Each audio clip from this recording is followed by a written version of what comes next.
Tak moc ten zápas se nám nepoved, ale měli jsme po týdenním kondičním běhání, takže fyzicky to bylo náročné, šlo to vidět. No. Tak tam došlo k nedorozumění mnou a golmanem, který si zavolal mám, pusť a hrej a jakési pokyny, takže jako špatně jsme se domluvili. Je to potřeba vyladit, jo? Tak určitě je to potřeba cokoliv vyladit. Tak tréninky jsou trošku delší, 2,5 hodiny, ale nedá se nic dělat, to k tomu patří a trenér určitě ví, co dělá.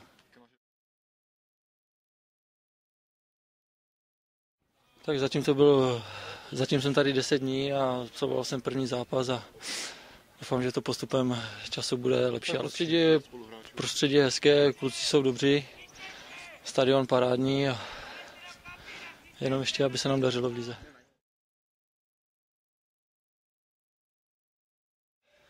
Tak ja si myslím, že ráno bol ten zápas lepší, ano, čo sa týka aj nasadenia, a čo sa týka aj tých morálno-bolových vlastností. Vidieť, že chlapci sú unavení, že majú toho dosť jednoznačne.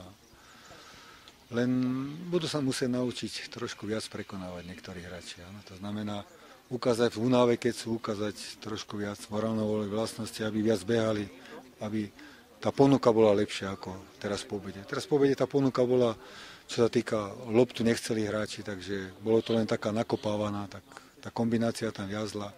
Ale zase na druhej strane videli sme všetkých hráčov, z kádra, videli sme hráčov, ktorí boli tu aj z B mužstva, áno, ktorí možno prichádzajú do úvahy, takže budeme mať obraz.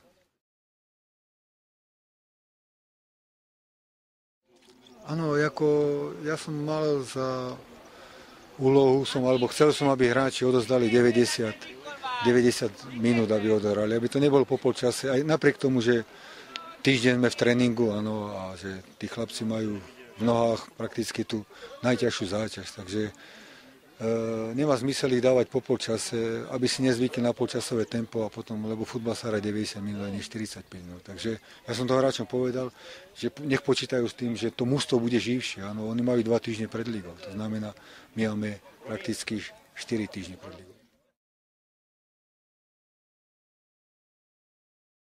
Tak ja si myslím, že dosť toho bolo. Áno, sme každý deň dvojfázovo trénovali, takže majú toho dosť a my sa nepripravujeme na Prešov, ale sa pripravujeme na opak.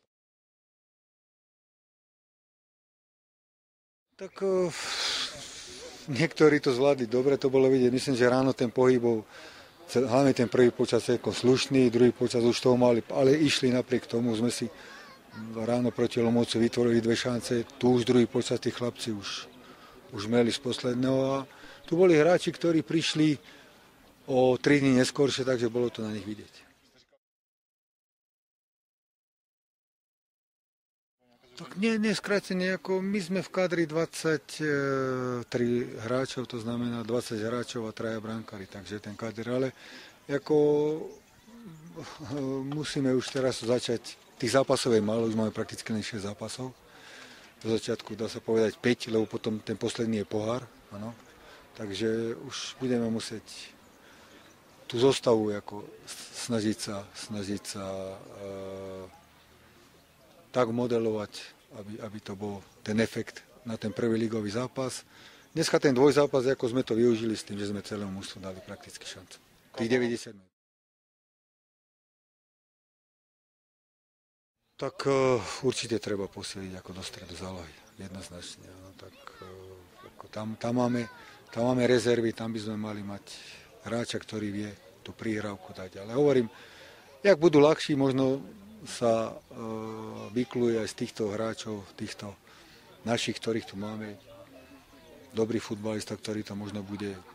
Dneska napríklad ten stret v Olomouci si myslím, že aj ten Randa, aj s tým Gondom celkom slušne. Len zase toho Gondu potrebujeme aj na kraj, takže viete, keby sme získali nejakého dobrého hráča do stredu, tak máme možnosť toho Gondu dať ako na tú svoju pravú stranu alebo na ľavú, to je jedno. Tak ako si myslím, že je to kvalitný futbalista. Keby sa ho podarilo získať, si myslím, že by pomohol tu tomuto mužstvu.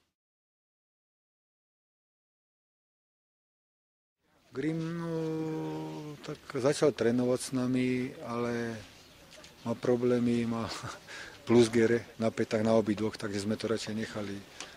Bolo to ako celkom dobre, ale keby si bol obu kopačky, znova sa mu to otvorí tá rána, takže nech teraz 2 dní, nech si oddychne a aby bol pondelok už v dispozícii.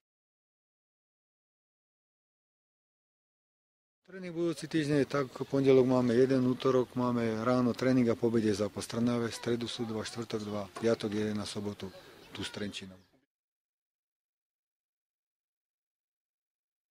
Budú herné a už pomaly začneme na rýchlosť a samozrejme tej záťaži bude odbývať.